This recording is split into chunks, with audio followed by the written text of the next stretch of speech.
Hello दोस्तों, आज हम आपके लिए लेकर आए हैं कहानी का 30वां भाग। अगर आपने इस कहानी के पहले के 29 भाग नहीं देखे तो आप चैनल पर जाकर देख सकते हैं। तो चलिए आगे की कहानी शुरू करते हैं। लव। तेजा की बात सुनकर सब उसे ही देखने लगते हैं। तभी सार्थक ने कहा, क्या उसने तुझसे कहा कि वो तुझे पसंद करती है? तो तेजा ने सार्थक को देखकर कहा, नहीं, लेकिन मुझे पता है। तो प्रथम ने कहा, ऐसे कैसे पता है तुझे जब तक सिया तुझे खुद ना बताए उसने तुझे प्रपोज किया है क्या, या तूने उसे प्रपोज किया और उसने तेरे प्रपोजल को हाँ बोल दिया? तो तेजा ने सार्थक को देखकर कहा, नहीं, उसने मुझे प्रपोज नहीं किया और ना ही मैंने उसे प्रपोज किया है। तो प्रथम ने तेजा से कहा, फिर तुझे कैसे पता कि वो तुझे पसंद करती है? तो तेजा ने कहा, बस पता है, अगर तुम लोगों को उसके दिल की बात जाननी है तो वो भी बहुत जल्द पता चल जाएगा। मैं उसकी जुबान पर उसके दिल की बात ले आऊंगा। तभी रुद्र ने तेजा को देखकर कहा, तुम उसके दिल की बात जुबां पर ले आओ, लेकिन उससे दूर ही रहना, उसके ज्यादा करीब जाने की सोचना भी मत। तो तेजा ने रुद्र की तरफ देखकर कहा, ये धमकी है या एडवाइस, ये भी क्लियर कर दो। तो रुद्र ने तेजा को देखकर कहा, तुम्हें जो समझना है समझो। तो तेजा ने मुस्कराते हुए कहा, ना ही मैं तुम्हारी एडवाइस मानूंगा और ना ही मैं तुम्हारी किसी धमकी से डरता हूँ। तो अपनी एडवाइस और अपनी धमकी अपने पास रखो। इतना बोलकर तेजा वहां से चला जाता है। वहीं रुद्र तेजा को जाते हुए घूर रहा था। तभी प्रथम ने रुद्र को देखकर मुस्कराते हुए कहा, अब आया ऊंट पहाड़ के नीचे। प्रथम की बात पर रुद्र प्रथम को घूर कर देखता है। वहीं प्रथम रुद्र को देखकर मुस्कराते हुए वहां से चला जाता है। वहीं सब धीरे धीरे अपने रूम में चले जाते हैं। वहीं रात के 11 बजे सब लोग अपने रूम में थे। वहीं सिया के रूम में सिया इस वक्त वॉशरूम से आई हुई थी। सिया ने रूम में ध्यान नहीं दिया था। वो सीधा जाकर मिरर के सामने खड़ी हो जाती है। सिया मिरर के सामने खड़ी होकर तरह तरह के मुंह बना रही थी। वहीं कोई था जो सिया के बेड पर बैठा आराम से सिया को देख रहा था। वहीं सिया अपनी टॉवल को खोलने लगती है। तभी उसे महसूस होता है जैसे कोई उसके रूम में हो। सिया एकदम पलटकर बेड की तरफ देखती है तो तेजा आराम से बेड पर बैठा सिया को ही घूर रहा था। सिया को लगता है जैसे वो उसका सपना है, तेजा वहां नहीं है। तो उसने तेजा को देखकर मुंह बनाते हुए कहा, ये सडू मेरे सपने में भी आने लगा, ये मुझे सपने में भी परेशान करने आ गया। फिर सिया ने तेजा के पास जाते हुए कहा, लेकिन मैं इसे यहाँ से भगा कर रहूंगी। इतना बोलकर सिया ने तेजा को देखकर कहा, देखो मुझे पता है तुम यहाँ नहीं हो, तो मुझे ऐसे मेरे सपनों में आकर मुझे परेशान मत करो। सिया ने इतना ही बोला था तभी तेजा एकदम से सिया का हाथ पकड़कर खींच लेता है। तो सिया सीधा तेजा के ऊपर जाकर गिरती है। वहीं तेजा के ऐसे खींचने पर सिया की आंखें हैरानी से फैल जाती हैं। सिया ने तेजा को देखकर हकलाते हुए कहा, तुम यहाँ क्या कर रहे हो? अगर किसी ने तुम्हें यहाँ देख लिया तो तुम यहाँ से अभी के अभी जाओ। तेजा सिया की बात का कोई जवाब नहीं देता, बस उसकी नज़रें एक जगह टिकी हुई थी। वहीं जब सिया तेजा की नज़रों का पीछा करती है तो उसकी आंखें हैरानी से फैल जाती हैं। तभी वो तेजा की आंखों पर अपना हाथ रख लेती है। सिया ने तेजा की आंखों को ढकते हुए कहा, तुम बेशर्म इंसान, तुम्हें शर्म नहीं आती? तुम एक लड़की को ऐसे कैसे देख सकते हो? तभी तेजा एकदम से सिया को पलटकर उसके ऊपर आ जाता है। अब बेचारी छोटी सी सिया बॉडी बिल्डर तेजा के नीचे दबी हुई थी। सिया ने तेजा को देखकर कहा, ये तुम क्या कर रहे हो? मेरे ऊपर से हटो तुम। तो तेजा ने सिया को देखकर कहा, वही जो एक बॉयफ्रेंड अपनी गर्लफ्रेंड के रूम में करता है। अब मैं तुम्हारा बॉयफ्रेंड हूं तो तुम्हारे रूम ही तो आऊंगा ना। तो सिया ने तेजा को अपने ऊपर से हटाते हुए कहा, नहीं, तुम जाओ यहाँ से। अगर भाई को पता चला कि तुम इस वक्त मेरे रूम में हो तो वो तुम्हें जान से मार देंगे, प्लीज चले जाओ। सिया की बात पर तेजा ने उसकी आंखों में देखते हुए कहा, अपने भाई का डर तब नहीं लगा जब तुम मुझे अपना बॉयफ्रेंड बना रही थी। तेजा की बात का सिया के पास कोई जवाब नहीं था। सिया बस तेजा के फेस को ही देखती रह गई थी। तभी तेजा झुककर सिया के कांपते हुए होठों पर अपने होठ रख देता है और उसे किस करने लगता है। तेजा के होठों को महसूस करके सिया की आंखें खुद ब खुद बंद हो जाती हैं। वो तेजा के एहसास में डूबती चली जाती है और उसके हाथ तेजा के बालों में पहुंच जाते हैं। तेजा काफी प्यार से सिया के होठों को चूम रहा था, वहीं सिया भी तेजा को रिस्पॉन्स करने की पूरी कोशिश कर रही थी, लेकिन सिया को किस करना नहीं आता था। जब 10 से 15 मिनट बाद तेजा को सिया की सांसें उखड़ती हुई महसूस होती हैं तो वो सिया के होठों को आज़ाद कर देता है। तेजा के आज़ाद करते ही सिया लंबी लंबी सांसें लेने लगती है।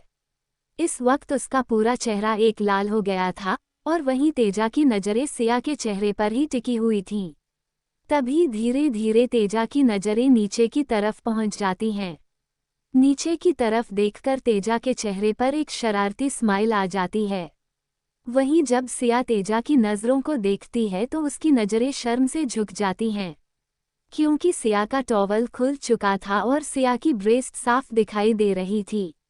तेजा नीचे की तरफ झुकने लगता है। तभी सिया ने उसे एकदम से रोकते हुए कहा, नो। सिया के रोकने पर तेजा अपना सिर उठाकर सिया को देखता है, जो शर्माते हुए उसे ही देख रही थी। Unconditional love. सिया को देखकर तेजा खड़ा हो जाता है और बैठ जाता है। वहीं सिया खुद को संभालकर जल्दी से क्लोजेट रूम की तरफ भागती है। वहीं तेजा सिया को देखकर मुस्करा देता है। थोड़ी देर बाद सिया कपड़े पहनकर वापस आती है। सिया ने तेजा को देखकर कहा, अब बताओ तुम मेरे रूम में क्या कर रहे हो? तो तेजा ने सिया को देखकर मुस्कराते हुए कहा, बोला ना कि मैं अपनी गर्लफ्रेंड से मिलने आया था। तेजा की बात सुनकर सिया ने कहा, मिल लिया, अब जाओ यहाँ से, अगर भाई या किसी ने तुम्हें यहाँ देख लिया तो तुम्हारी जान ले लेंगे।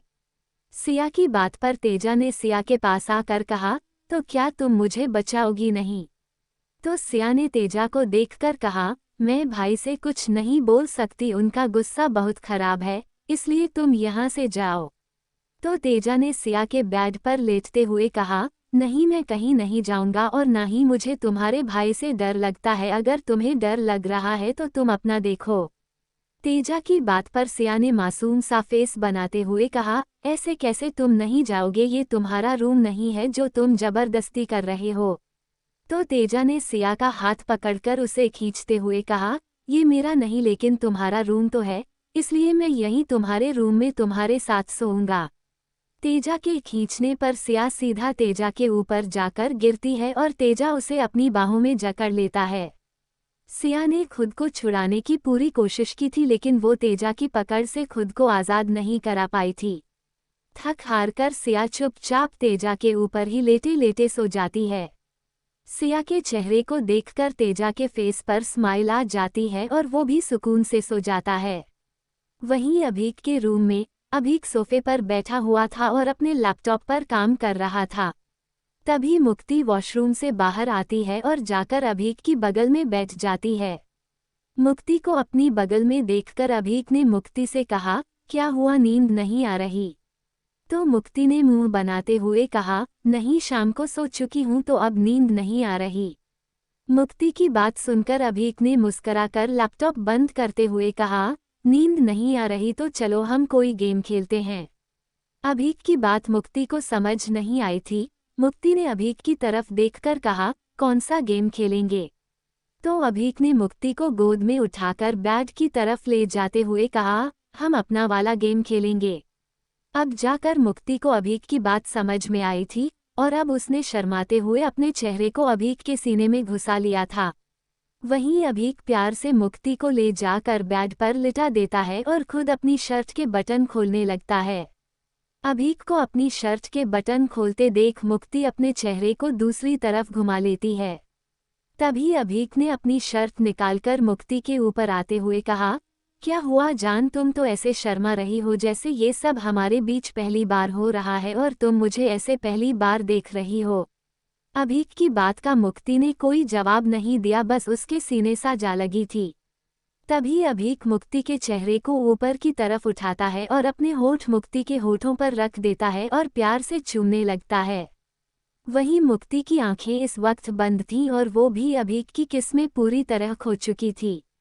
दोनों एक दूसरे को पैशनेटली किस कर रहे थे। जब मुक्ति की सांसें उखड़ने लगती हैं तब जाकर अभीक मुक्ति के होठों को छोड़ता है। अब अभीक के होठ फिसलते हुए मुक्ति की गर्दन तक आ चुके थे। अभीक मुक्ति की गर्दन पर किस करने के साथ हल्की हल्की कल बाइट भी दे रहा था। वहीं मुक्ति के हाथ अभीक के बालों में चल रहे थे और उसके होठों से हल्की हल्की सिसकियां निकल रही थीं। अभीक एकदम से मुक्ति को पलट देता है तो मुक्ति की बैक अभीक के सामने आ जाती है। अभीक मुक्ति के शूट की जिप को अपने दांतों से खोलता है। अब अभीक के सामने मुक्ति की बैक थी और अगले ही पल अभीक के होठ मुक्ति की खुली हुई पीठ पर अपनी छाप छोड़ रहे थे। धीरे धीरे मुक्ति के कपड़े उसकी बॉडी से अलग होकर फर्श पर फैले हुए थे और अभीक भी अपने बचे हुए कपड़े निकालकर फेंक देता है। कुछ ही देर में मुक्ति की सिसकियां उस बंद कमरे में गूंजने लगती हैं। लगभग 2 घंटे तक मुक्ति और अभीक दोनों एक दूसरे के प्यार में खोए रहते हैं। जब मुक्ति पूरी तरह से थक जाती है तब जाकर अभीक उससे अलग होता है और मुक्ति की बगल में लेट जाता है। अभीक मुक्ति के फेस को देखता है जिस पर इस वक्त थकवाट साफ नजर आ रही थी। अभीक मुक्ति के फोरहेड पर किस करके उसे अपनी बाहों में भर लेता है और अपनी आंखें बंद कर लेता है और दोनों एक दूसरे की बाहों में सुकून से सो जाते हैं। वहीं रुद्र और अद्विका एक दूसरे को परेशान करने में लगे हुए थे। अद्विका के मना करने की वजह से शादी तक रुद्र अद्विका के करीब नहीं आ सकता था, लेकिन इस वक्त वो उसके करीब ना जाकर भी उसे बहुत परेशान कर रहा था। Unconditional love. अगली सुबह सब लोग अपने अपने काम पर जा चुके थे। घर में इस वक्त कोई नहीं था। वहीं अद्विका प्राची के साथ कॉलेज गई हुई थी। रुद्र ने उसे ज्यादा रोक टोक नहीं की थी वरना अद्विका के सवाल शुरू हो जाते, इसलिए रुद्र ने उसे कॉलेज जाने दिया था, लेकिन प्राची को अद्विका का पूरा ध्यान रखने का बोल दिया था। अद्विका प्राची के साथ कैंटीन में बैठी हुई थी। अद्विका का गेटअप भी काफी चेंज हो चुका था। सब लोग अद्विका को ही देख रहे थे क्योंकि वो काफी टाइम बाद कॉलेज आई हुई थी और वो बिल्कुल अलग लग रही थी। तभी रितिका मटकते हुए अद्विका के पास चलकर आती है। अद्विका ने रितिका को देखकर कुछ नहीं कहा क्योंकि वो उसे भूल चुकी थी। अद्विका रितिका को पूरी तरह से इग्नोर कर देती है। वहीं रितिका ने अद्विका को देखकर मुस्कुराते हुए कहा, और कैसी हो मेरी प्यारी बहना। रितिका की बात सुनकर अद्विका अपना सिर उठाकर रितिका को देखती है। फिर अद्विका ने रितिका को ऊपर से नीचे तक देखते हुए कहा, तुम हो कौन? मैं तुम्हें नहीं जानती और जहाँ तक बात है बहन होने की तो वो तो तुम बिल्कुल नहीं हो, क्योंकि मेरे माँ पापा के 2 ही बच्चे हैं, एक मैं और एक मेरा भाई, और जहाँ तक मुझे पता है हमारा कोई कजन भी नहीं है, तो तुम कहाँ से टपक गई? अद्विका की बात पर रितिका ने मुस्कुराते हुए कहा, क्या बात है, तुम इतनी जल्दी मुझे भूल गई? लगा नहीं था कि तुम मुझे इतनी जल्दी भूल जाओगी, तुम्हारे तो चाल चलन ही बदल गए। तभी प्राची ने रितिका को देखकर कहा, तुम अपनी बकवास बंद करो और यहाँ से जाओ, हमें तुमसे बात करने में कोई इंटरेस्ट नहीं है। तो रितिका ने मुस्कुराते हुए कहा, लेकिन मुझे तो है, और वैसे भी मैं अपनी बहन से बात कर रही हूँ तो तुम बीच में मत पड़ो। प्राची को रितिका पर काफी गुस्सा आ रहा था और उसे डर भी लग रहा था कि कहीं रितिका अद्विका के सामने कुछ उल्टा सीधा ना बोल दे। तभी अद्विका का फोन रिंग करता है, तो अद्विका अपना फोन उठाकर देखती है तो उस पर माय लव नाम शो कर रहा था।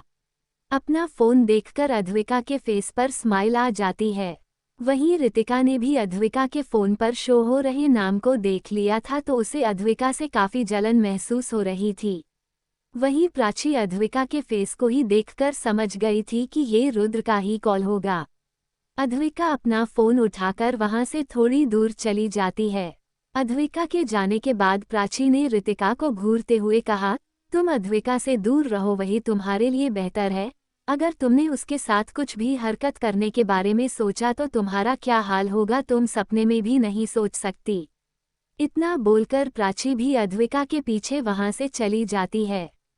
वहीं रितिका ने उन दोनों के जाने के बाद खुद से कहा, इसके साथ तो मैं बहुत कुछ करूंगी, बस एक मौका, फिर ये कहाँ गायब होगी, किसी को कुछ पता नहीं चलेगा। शाम को ये लोग घर के लिए निकल रहे थे, तभी कॉलेज के गेट पर कोई अद्विका से टकरा जाता है। अद्विका ने उस शख्स का चेहरा नहीं देखा था क्योंकि उसका फेस कवर था। वहीं वो शख्स अद्विका के हाथ में एक पर्ची रखकर वहां से जल्दी से निकल जाता है। अद्विका उस पर्ची को खोलकर देखती है तो उसमें लिखा था, तुम्हें अगर अपने पति का सच जानना है तो मुझे इस एड्रेस पर आकर मिलो। अद्विका उस पर्ची को पढ़कर इग्नोर कर देती है और वहां से सीधा गाड़ी में जाकर बैठ जाती है। वहीं जिस शख्स ने अद्विका को पर्ची पकड़ाई थी वो एक पिलर के पीछे खड़ा हुआ था। अद्विका के जाने के बाद वो शख्स पिलर के पीछे से निकलकर आता है। उसने सामने की तरफ देखते हुए कहा, तुम बहुत जल्द इन बातों पर यकीन करोगी और मुझसे मिलने जरूर आओगी, तब मैं तुम्हें बताऊंगा और फिर उस रुद्र को तड़पाऊंगा। वो शख्स खुद से बातें कर ही रहा था कि तभी कोई पीछे से उसके कंधे पर हाथ रखता है तो वो एकदम से पीछे पलटकर देखता है तो वहां रितिका खड़ी हुई थी। तभी रितिका ने उस शख्स को देखकर कहा, कौन हो तुम और अद्विका को ऐसे छुपकर क्यों देख रहे थे? तो उस शख्स ने रितिका को देखकर कहा, तुमसे मतलब, तुम अपने काम से काम रखो। इतना बोलकर वो शख्स वहां से जाने लगता है तो रितिका ने उसे रोकते हुए कहा, अरे मतलब नहीं है तो मतलब रख लो, हो सकता है मैं तुम्हारे किसी काम ही आ जाऊं, वैसे भी मैं अद्विका की बहन हूं। रितिका की बात पर वो शख्स रितिका को ऊपर से नीचे तक घूरता है। फिर उसने रितिका को देखकर कहा, उसकी बहन तो कहीं से नहीं लग रही, तुम्हारे चेहरे पर तो साफ साफ मक्कारी झलक रही है। तो रितिका ने मुस्कुराते हुए कहा, क्या बात है, तुमने तो मुझे क्या खूब पहचाना है। वैसे सही कहा, मैं अद्विका की बहन नहीं हूँ, उसकी सौतेली बहन हूँ या फिर उससे भी दूर की। रितिका की बात पर वो शख्स रितिका को ऊपर से नीचे तक देखता है। फिर उसने रितिका को देखकर कहा, अगर तुम्हारी जरूरत पड़ेगी तो तुम्हें जरूर याद करूंगा। तो रितिका ने उसके करीब जाकर अजीब तरीके से मुस्करा कर कहा, तुम मुझे अपनी किसी भी जरूरत के लिए बुला सकते हो, मैं आ जाऊंगी। रितिका की बात पर वो शख्स अजीब तरीके से मुस्करा देता है और वहां से चला जाता है। वहीं रितिका उसे जाते हुए देख रही थी और जब वो शख्स उसकी आंखों से ओझल हो जाता है तब वो भी अपने घर के लिए निकल जाती है। वहीं प्राची और अद्विका भी ओबरॉय पैलेस पहुंच गए थे। तभी अद्विका की नज़र मुक्ति पर जाती है जो सीढ़ियां चढ़ रही थी। तभी मुक्ति का सिर एकदम से घूम जाता है और वो गिरने वाली होती है तो अद्विका जल्दी से जाकर मुक्ति को सहारा दे देती है। Unconditional love. अद्विका ने मुक्ति को ठीक से खड़ा करते हुए कहा, क्या हुआ भाभी, आप ठीक तो हो ना? वहीं मुक्ति ने अद्विका को देखकर कहा, हाँ मैं ठीक हूँ, वो बस हल्का सा सिर घूम गया था। तभी प्राची ने मुक्ति से कहा, तबीयत तो ठीक है, तुम्हारी मॉम आ जाए तो दिखवा लेना, क्या प्रॉब्लम है? तो मुक्ति ने प्राची को देखकर मुस्करा कर कहा, नहीं मैं ठीक हूँ, कुछ नहीं हुआ है मुझे। तभी अद्विका ने मुक्ति से कहा, चलिए मैं आपको आपके रूम में छोड़ देती हूँ। तो मुक्ति ने कहा, अरे मैं चली जाऊंगी, तुम जाकर फ्रेश हो जाओ। तो अद्विका ने मना करते हुए कहा, नहीं चलिए मैं आपको छोड़कर आती हूँ। और फिर अद्विका मुक्ति को जबरदस्ती अपने साथ ले जाती है। कुछ देर बाद सब लोग घर आ जाते हैं। अभीक अपने रूम में जाता है तो देखता है मुक्ति आज फिर बेड पर बैठी हुई थी और हेड रास्ट से सिर टिकाए बैठी थी।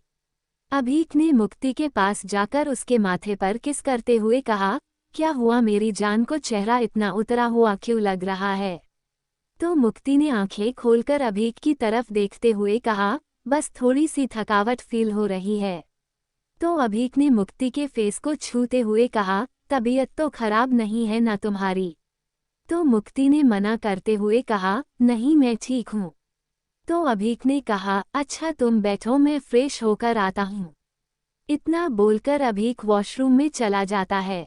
वहीं रुद्र के रूम में अद्विका सीधा रुद्र के रूम में घुसी चली जाती है।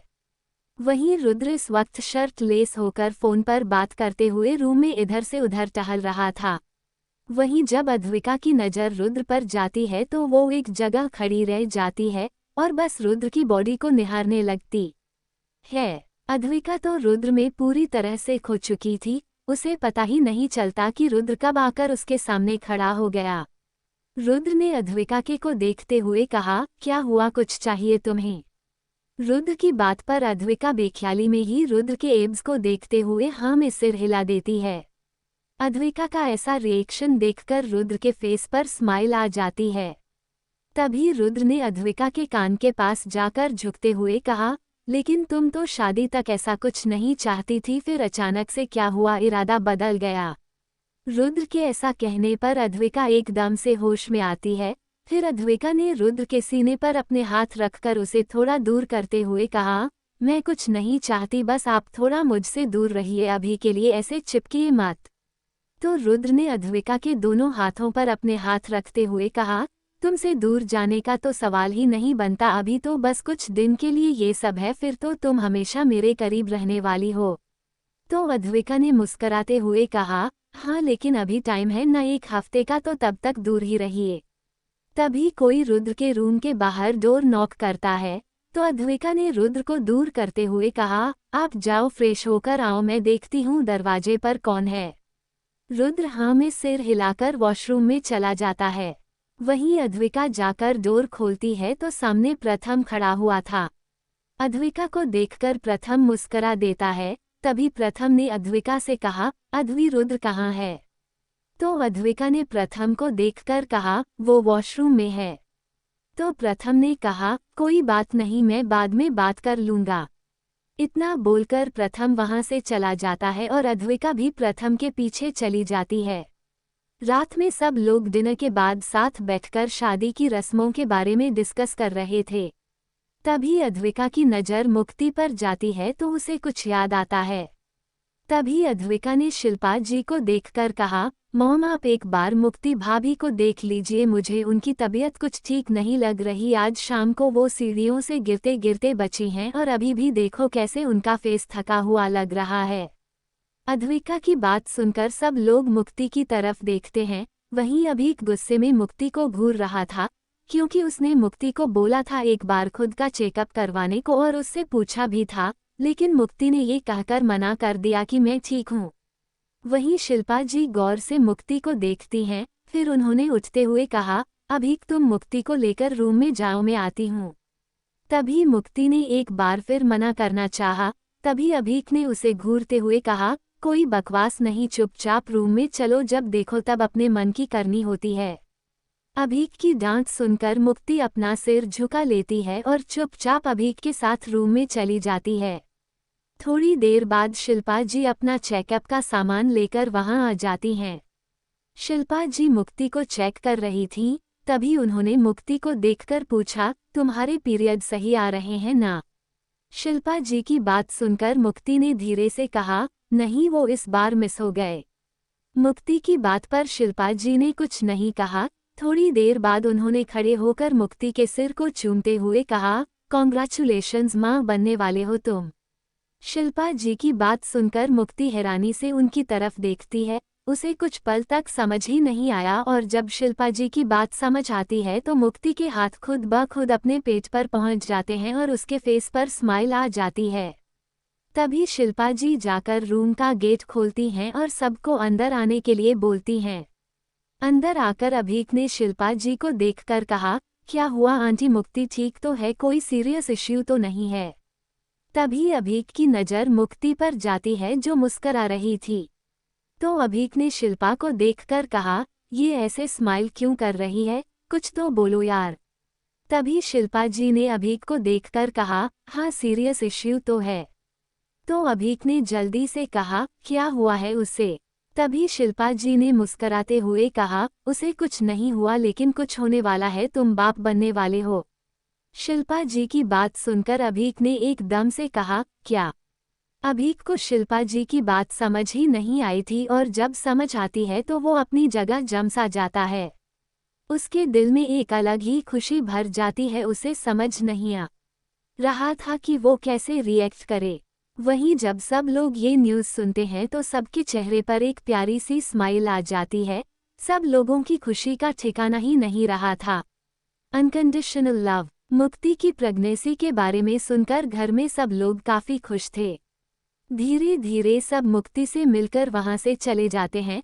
सबके जाने के बाद अभीक जाकर मुक्ति की बगल में बैठ जाता है। अभीक ने प्यार से मुक्ति के पेट को सहलाते हुए कहा, तुमने मुझे जिंदगी की सबसे बड़ी खुशी दी है, मैं तुम्हें बता नहीं सकता कि मैं कितना खुश हूँ। वहीं अभीक की बातें सुनकर मुक्ति मुस्करा रही थी, आज वो भी काफ़ी खुश थी। तभी अभीक ने मुक्ति को देखकर कहा, अब मुझे किसी भी तरह की लापरवाही नहीं चाहिए, तुम्हें अपना और बेबी दोनों का ख्याल रखना है। कोई प्रॉब्लम होती है मुझे बताओगी। इतने दिनों से वीकनेस फील हो रही थी लेकिन तुम इग्नोर कर रही थी। अगर आज अधवी सीढ़ियों से गिरने से नहीं बचाती तो कुछ भी हो सकता था। अभीक की बात सुनकर मुक्ति ने सिर झुकाकर कहा, आई एम सॉरी, मुझे लगा कि ये सब थकान की वजह से हो रहा है इसलिए मैंने किसी से कुछ नहीं कहा। तो अभीक ने कहा, इस बार माफ कर रहा हूँ, आगे से नहीं करूँगा। और हाँ, अब कोई काम करने की जरूरत नहीं है, घर में और भी लोग हैं और सर्वेंट हैं। तो मुक्ति ने अभीक को देखकर कहा, ये आप क्या बोल रहे हैं, माँ क्या सोचेंगी। तो अभीक ने मुक्ति को देखकर कहा, कोई कुछ नहीं सोचेगा, बस तुम कुछ ज्यादा मत सोचो। अभीक की बात पर मुक्ति सिर हिला देती है। तो अभीक ने उसे अच्छे से लिटाते हुए कहा, अब आराम करो, मैं माँ से बोलकर तुम्हारे लिए दूध लेकर आता हूँ। तभी किरण जी ने अंदर आते हुए कहा, उसकी जरूरत नहीं है, वो मैं खुद ले आई। किरण जी को देखकर अभीक मुक्ति की बगल से खड़ा हो जाता है। दरवाजा खुला था तो किरण जी अंदर ही चली आई थीं। किरण जी ने मुक्ति को दूध का गिलास देते हुए कहा, ये लो पियो इसे। दूध का गिलास देखकर मुक्ति मुंह बनाती है। तभी अभीक ने कहा, मुंह बनाना बंद करो और पियो। अभीक की बात पर मुक्ति जबरदस्ती दूध पी लेती है। तभी किरण जी ने मुक्ति को देखकर कहा, मैं तुम्हें 2 जिम्मेदारी दे रही हूँ और मैं चाहती हूँ कि तुम उन जिम्मेदारियों को अच्छे से निभाओ। तो मुक्ति ने किरण जी को देखकर कहा, हाँ माँ बोलिए। तो किरण जी ने मुस्कराते हुए कहा, तुम्हें अपना और बच्चे का ख्याल रखना है, इन जिम्मेदारियों में कोई चूक नहीं होनी चाहिए, बाकी तुम्हें कोई काम नहीं करना, बस आराम करना है, समझ में आई बात। किरण जी की बात सुनकर मुक्ति अच्छे बच्चे की तरह सिर हिला देती है। तभी अभीक ने हंसते हुए कहा, ये सही है, तुम मॉम की बात को अच्छे बच्चे की तरह मान लेती हो और मेरी बात पर बहस करने बैठ जाती हो। अब से कोई भी मनमानी होगी तो मॉम को ही बोलूँगा। अभीक की बात सुनकर मुक्ति अभीक को घूरती है। वहीं किरण जी अब वहां से चली गई थीं। दूसरी तरफ एक होटल रूम में ऋतिका सोफे पर बैठी हुई थी और उसके सामने वही शख्स बैठा था जो उसे कॉलेज में मिला था। ऋतिका ने उस शख्स को देखकर कहा, लगा नहीं था कि तुम इतनी जल्दी मुझे मिलने के लिए बुलाओगे। तो उस शख्स ने मुस्कराते हुए कहा, क्योंकि तुम्हारे बारे में पता करने के बाद मुझे ये पता चला कि तुम दुनिया की सबसे कमीनी बहन हो जो अपनी ही बहन को नशा देकर किसी के सामने परोस रही थी, और कमीने लोगों की मुझे सबसे ज्यादा जरूरत है। अपने सामने बैठे शख्स की बात सुनकर ऋतिका मुस्कुराने लगती है। तभी ऋतिका उठकर जाकर उस शख्स के करीब बैठ जाती है और उसकी शर्ट के बटन के साथ खेलते हुए कहा, वैसे तुम्हारा नाम क्या चार है। तो उस शख्स ने ऋतिका के हाथ को पकड़कर उसे अपने करीब खींचते हुए कहा, नाम जानकर क्या करोगी, काम से मतलब रखो। उस आदमी की बात पर ऋतिका ने मुस्कराते हुए कहा, अगर नहीं बताना तो कोई बात नहीं, मैं अपनी तरफ से ही तुम्हें कोई नाम दे दूंगी। तो उस शख्स ने ऋतिका की तरफ देखते हुए कहा, और क्या नाम देना चाहोगी तुम मुझे। ऋतिका ने उस शख्स को ऊपर से नीचे तक देखते हुए कहा, सेक्सी। तभी वो शख्स ऋतिका के बालों में अपनी उंगली फंसाकर उसे अपने और करीब करता है और फिर उसने ऋतिका की आंखों में देखते हुए कहा, अब नाम दे दिया है तो चलो कर भी लेते हैं। उस शख्स की बात पर ऋतिका ने उसे देखते हुए कहा, तुम किस बारे में बात कर रहे हो, मुझे कुछ समझ नहीं आ रहा। ऋतिका की बात सुनकर उस शख्स के फेस पर टेढ़ी स्माइल आ जाती है। उस शख्स ने ऋतिका की आंखों में देखकर कहा, तुम इतनी भी ना समझ नहीं हो जो मेरी बातों का मतलब ना समझी हो, तुम्हारे बारे में हर एक चीज पता है मुझे, तो ये ना समझने वाला नाटक बंद करो और मेरे साथ एंजॉय करो। इतना बोलकर वो शख्स ऋतिका के होठों पर अपने होठ रख देता है और फिर दोनों एक दूसरे को किस करने लगते हैं। दोनों एक दूसरे के होठों को खाने की कोशिश कर रहे थे। धीरे धीरे ऋतिका के कपड़े उसकी बॉडी से अलग हो जाते हैं और कुछ ही देर बाद ऋतिका की आहें उस बंद कमरे में गूंजने लगती हैं। वहीं सिया के रूम में तेजा आराम से बेड पर बैठा हुआ था और सिया उसे घूर रही थी। अब तेजा रोज सिया के रूम में आ जाता था। सिया ने तेजा को घूरते हुए कहा, तुम आज फिर यहाँ देखो, यहाँ से जाओ वरना मैं भाई को बुलाऊंगी। तो तेजा ने बेड पर लेटते हुए कहा, शौक से बुलाओ, अगर वो यहाँ आता है तो मैं उससे हमारे रिश्ते की बात कर लूँगा, फिर हम दोनों की भी शादी हो जाएगी और फिर मुझे तुम्हारे रूम में ऐसे छुप छुप कर नहीं आना पड़ेगा। तेजा अभी बोल ही रहा था कि तभी कोई सिया के रूम के डोर पर नॉक करता है। डोर नॉक की आवाज़ सुनकर सिया तेजा को देखती है जो टेंशन फ्री होकर बेड पर लेटा हुआ था। Unconditional love. डोर नॉक की आवाज़ सुनकर सिया घबरा जाती है। तभी सिया की नज़र तेजा पर जाती है जो बेफिक्र होकर बेड पर लेटा हुआ था। तभी सिया ने तेजा के पास जाकर उसे उठाते हुए कहा, उठो और यहाँ से जाओ, अगर किसी ने तुम्हें यहाँ देख लिया तो प्रॉब्लम हो जाएगी। तेजा ने सिया को देखकर कहा, मैं कहीं नहीं जाऊँगा, अगर तुम चाहती हो कि मैं यहाँ से चला जाऊँ तो मुझे किस करो। तेजा की बात पर सिया ने उसे घूरते हुए कहा, नहीं, पहले तुम यहाँ से जाओ प्लीज़। सिया बोल ही रही थी कि दरवाज़ा एक बार फिर से नॉक होता है। अब सिया की हालत खराब हो चुकी थी। तभी उसने तेजा को देखकर एक बार फिर कहा, प्लीज़ चले जाओ। तो तेजा कहा, ठीक है, तुम जाकर दरवाज़ा खोलो, जा रहा हूँ। तेजा की बात सुनकर सिया डरते हुए जाकर दरवाज़ा खोलती है तो सामने रुद्र खड़ा हुआ था। रुद्र को देखकर सिया और भी ज्यादा घबरा जाती है। तभी रुद्र ने सिया को देखकर कहा, क्या हुआ बच्चा, तुम इतना घबराई हुई क्यों हो? तो सिया ने रुद्र को देखकर कहा, कुछ नहीं भाई, वो मैं छिपकली से डर गई थी, लेकिन आप यहाँ कुछ काम था क्या? तो रुद्र ने अंदर आते हुए कहा, हाँ, मुझे तुमसे कुछ बात करनी थी। रुद्र को अंदर आते देख सिया की हालत और भी ज्यादा खराब हो जाती है। तभी वो अपनी नज़र चारों तरफ दौड़ाती है तो तेजा उसे कहीं दिखाई नहीं देता। ये देखकर सिया एक गहरी सांस लेती है। वहीं रुद्र भी गौर से पूरे रूम को देख रहा था। तभी रुद्र ने सिया को देखकर कहा, तुम्हारे रूम में कोई था क्या? रुद्र के सवाल पर सिया घबरा जाती है। तभी सिया ने खुद को नॉर्मल करते हुए कहा, कोई भी तो नहीं था भाई। सिया की बात सुनकर रुद्र ने कुछ नहीं कहा। फिर उसने बेड पर बैठते हुए कहा, मुझे तुमसे कुछ बात करनी है। तो सिया ने रुद्र को देखकर कहा, हाँ बोलिए ना भाई, क्या बात है? तो रुद्र ने सिया को अपने पास बैठाते हुए कहा, मैंने तुम्हारे लिए एक लड़का देखा है, मैं चाहता हूँ कि तुम एक बार उससे मिल ले, अगर तुम किसी को पसंद करती है तो वो भी बता दे, हम लड़के से मिल लेंगे। रुद्र की बात सुनकर सिया के मन में तेजा का ख्याल आता है, लेकिन उसने रुद्र से कुछ नहीं कहा, क्योंकि सिया को लगता था कि तेजा सिर्फ एक बॉडीगार्ड है और रुद्र और घरवाले कभी दोनों की शादी के लिए नहीं मानेंगे। रुद्र की बात पर सिया ने मना करते हुए कहा, कोई नहीं है भाई, आपने जो लड़का देखा है मैं उससे मिल लूंगी। सिया की बात सुनकर रुद्र गौर से सिया के चेहरे को देखता है और फिर सिया के सिर पर हाथ फेरकर वहां से चला जाता है। वहीं रुद्र के जाने के बाद सिया वहीं बैठी कुछ सोचने लगती है। तभी कोई आकर सिया का हाथ पकड़कर एकदम से उसे खड़ा कर देता है। तेजा ने सिया को अपने सामने खड़ा करते हुए कहा, तुमने रुद्र से झूठ क्यों बोला कि तुम किसी को पसंद नहीं करती? तो सिया ने अपनी नज़रें फेरते हुए कहा, मैंने कोई झूठ नहीं बोला।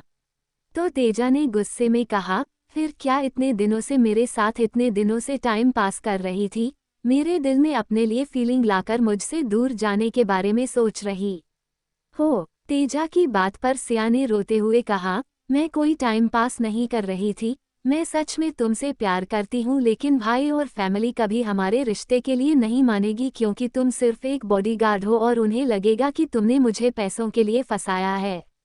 सिया की बात सुनकर तेजा को हंसी आ रही थी। तभी तेजा ने सिया को अपने सीने से लगाते हुए कहा, तुम पहले ये रोना बंद करो और हाँ, टेंशन लेने की ज़रूरत नहीं है, मैं तुम्हारे भाई से बात करूँगा, वो ज़रूर मान जाएगा, आखिर साला जो है मेरा। तेजा की बात पर सिया ने तेजा को देखकर कहा, तुम मेरे भाई को गाली दे रहे हो? तो तेजा ने सिया को देखकर कहा, गाली कहाँ दे रहा हूँ, सच बोल रहा हूँ, तुमसे शादी होने के बाद साला ही तो होगा वो मेरा। इतना बोलकर तेजा सिया को गोद में उठाकर बिस्तर लिटा देता है और खुद उसकी बगल में लेट जाता है। तभी सिया ने तेजा को देखकर कहा, वैसे तुम्हारा नाम तेजा ही है क्या? तो तेजा ने सिया को देखकर मुस्कराकर कहा, मेरा पूरा नाम तेजस्व सिंह राजावत है। तेजा की बात सुनकर सिया ने मुस्कराते हुए कहा, कितना अच्छा नाम है, फिर तुमने अपना नाम बदलकर ये गंदा सा नाम क्यों रखा है तेजा? तेजा भी कोई नाम होता है। तो तेजा ने सिया को देखकर कहा, मैंने नहीं रखा, तुम्हारे भाइयों ने मुझे ये नाम दिया है। तेजा की बात पर सिया ने कुछ नहीं कहा। वहीं तेजा की नज़र कब से सिया के पिंक होठों पर ठहरी हुई थी। सिया के होठ तेजा को अपनी तरफ आकर्षित कर रहे थे। वहीं सिया अपनी ही धुन में कुछ न कुछ बोले जा रही थी। तभी तेजा एकदम से झुककर सिया के होठों को अपने होठों में दबा लेता है। तेजा की इस हरकत पर सिया की आंखें हैरानी से बड़ी हो जाती है, लेकिन अगले ही पल बंद भी हो जाती हैं। तेजा काफी सॉफ्टली सिया के होठों को चूम रहा था। वहीं सिया के हाथ तेजा के बालों में चल रहे थे। लगभग 10 मिनट बाद जब सिया की सांसें उखड़ने लगती हैं, तब जाकर तेजा सिया के होठों को छोड़ता है। इस वक्त सिया का चेहरा एकदम लाल हो चुका था। वो गहरी गहरी सांसें लेकर खुद को नॉर्मल करने की कोशिश कर रही थी। तभी तेजा झुककर सिया के माथे पर किस करते हुए कहा, अब सो जाओ, वरना पता चला कि मैं बहक गया और हमारे बीच बहुत कुछ हो गया। तेजा की बात सुनकर सिया झट से अपनी आंखें बंद कर लेती है। सिया को देखकर तेजा मुस्करा देता है और वो भी अपनी आंखें बंद कर लेता है। Unconditional love. अगली सुबह स्टडी रूम में रुद्र सोफे पर बैठा हुआ था और बाकी सब भी वहीं उसके पास बैठे हुए थे और तेजा रुद्र के सामने खड़ा हुआ था। तभी रुद्र ने तेजा को देखकर कहा, कल रात तुम सिया के रूम में क्या कर रहे थे? रुद्र की बात सुनकर सब हैरानी से रुद्र और तेजा को देखते हैं। तभी तेजा ने रुद्र से कहा, मिलने गया था उससे, लेकिन तुम्हें चैन नहीं आया और तुम बीच में ही टपक पड़े। वैसे ये जानते हुए भी कि मैं उसे प्यार करता हूँ, तुम उसके लिए लड़का देख रहे हो। तो रुद्र ने तेजा को देखकर कहा, लेकिन वो तो तुम्हें पसंद नहीं करती ना। तो तेजा ने रुद्र को देखकर कहा, तुम्हें किसने कहा? तो रुद्र ने तेजा को देखकर कहा, उसने खुद कहा मुझसे कि उसकी लाइफ में कोई नहीं है। तेजा ने रुद्र को देखकर कहा, झूठ बोला, उसने तुझसे प्यार करती है वो मुझसे। उसे लगता है कि हमारे रिश्ते को लेकर घरवाले और खासकर तुम नहीं मानोगे। तो प्रथम ने तेजा को देखकर कहा, और उसे ऐसा क्यों लगता है? तो तेजा ने प्रथम को देखकर कहा, क्योंकि उसे लगता है कि मैं एक बॉडीगार्ड हूं, तो घरवालों को लगेगा कि मैंने उसे पैसों के लिए फंसाया है। तेजा की बात पर प्रथम ने अफसोस करते हुए कहा, हाय मेरी भोली बहन, कितनी भोली है वो। तभी रुद्र ने तेजा को देखकर कहा, तुम्हारे पेरेंट्स इंडिया कब आ रहे हैं? मुझे अब तुम दोनों के रिश्ते को लेकर बात करनी है। तो तेजा ने कुछ सोचते हुए कहा, मैं बात करता हूँ। तो रुद्र ने तेजा को देखकर कहा, जितनी जल्दी तुम अपने पेरेंट्स को लेकर आओगे सिया का हाथ मांगने, उतनी जल्दी ही तुम दोनों की शादी होगी। तो तेजा ने रुद्र को देखकर कहा, ठीक है, मैं आज शाम को ही पेरेंट्स के साथ आ जाता हूँ, फिर हमारी शादी भी अपने साथ ही करवा दो। तो रुद्र ने खड़े होते हुए कहा, ओके, मुझे कोई प्रॉब्लम नहीं है। तो तेजा ने कहा, ठीक है, तो आज शाम को तुम्हारा होने वाला जीजा बनकर आ रहा हूँ। तो रुद्र ने तेजा को देखकर कहा, इंतजार रहेगा। कुछ देर बात करने के बाद वो लोग बाहर चले जाते हैं। रुद्र हॉल में जाकर देखता है तो सब वहीं हॉल में बैठे हुए थे। रुद्र ने सबकी तरफ देखकर कहा, आज शाम को सिया को देखने लड़के वाले आ रहे हैं, तो आप लोग तैयारी कर लीजिए। रुद्र की बात सुनकर सब हैरानी से उसे ही देख रहे थे। रुद्र की बात सुनकर सिया की नजरें तेजा की तरफ चली जाती हैं, जो रुद्र के पीछे ही खड़ा था। तेजा सिया को शांत रहने के लिए इशारा कर देता है। वहीं रुद्र की बात पर दादाजी ने कहा, ये आप क्या कह रहे हैं रुद्र, इतनी जल्दी सिया के लिए लड़का देख लिया? कौन है, कैसा है? हम उसके बारे में कुछ नहीं जानते और आप कह रहे हो कि आज सिया को लड़के वाले देखने आ रहे हैं। तो रुद्र ने दादाजी को देखकर कहा, आप चिंता मत कीजिए, मैं लड़के को अच्छे से जानता हूँ, उसकी फैमिली भी काफ़ी अच्छी है और हमारी सिया को वहाँ कोई प्रॉब्लम नहीं होगी, तो आप लोग तैयारी कर लीजिए। इतना बोलकर रुद्र बाकी सबके साथ बाहर चला जाता है। वहीं अब घर में शाम को लेकर सब तैयारी में जुट गए थे। वहीं सिया परेशान नजर आ रही थी। उसे अब डर लग रहा था कि कहीं घरवाले उसकी शादी ना करा दे। बोला तो उसने तेजा की वजह से नहीं था, क्योंकि तेजा ने उसे कहा था कि वो सब कुछ संभाल लेगा। सब लोग ये जानने के लिए एक्साइटेड थे कि आखिर लड़के वाले हैं कौन। धीरे धीरे सब काम में बिजी हो चुके थे और देखते ही देखते शाम हो जाती है। शाम को रुद्र और बाकी सब घर आ चुके थे। घर में भी सब लोग रेडी हो चुके थे। सिया भी अपने रूम में रेडी होकर बैठी हुई थी, उसे ज्यादा घबराहट हो रही है। सब लोग हॉल में आकर इकट्ठे हो चुके थे। तभी दादाजी ने रुद्र से कहा, लड़के वाले कब तक आने वाले हैं रुद्र? तो रुद्र ने दादाजी से कहा, आते ही होंगे दादू। तभी दादाजी ने कहा, वैसे ये बताए लड़के वाले हैं कौन? तो प्रथम ने कहा, आप सब लड़के को अच्छे से जानते हो और अभी आप लोग लड़के वालों की फैमिली से भी मिल लेंगे। तभी आदि ने दरवाजे की तरफ देखकर उछलते हुए कहा, ये लो आ गए वो लोग। आदि के ऐसे बोलने पर सब लोग दरवाजे की तरफ देखते हैं, जहां से तेजा अपने पेरेंट्स के साथ अंदर आ रहा था। तेजा को देखकर सब लोग हैरान थे, वहीं वो लोग कभी रुद्र तो कभी प्रथम को देख रहे थे। आज तेजा का लुक काफी अलग था, जहां हमेशा वो बॉडीगार्ड की यूनिफॉर्म में नजर आता था, वहीं वो आज फॉर्मल लुक में नजर आ रहा था। सब लोग हैरानी से तेजा और उसकी फैमिली को देख रहे थे। तभी रुद्र ने दादाजी की तरफ देखकर कहा, दादू ये हैं मिस्टर शांतनु सिंह रावत और ये इनका बेटा तेजस्व सिंह रावत। सब लोग हैरानी से उन्हें ही देख रहे थे। शांतनु सिंह रावत को कौन नहीं जानता था, वो इतनी बड़ी सिक्योरिटी एजेंसी ओनर थे। लेकिन सबको ये जानकर ये हैरानी थी कि तेजा उनका बेटा है। तभी दादाजी ने कहा, तेजा तुम्हारा बेटा है? तो शांतनु जी ने मुस्कराते हुए कहा, जी ये मेरा बेटा है।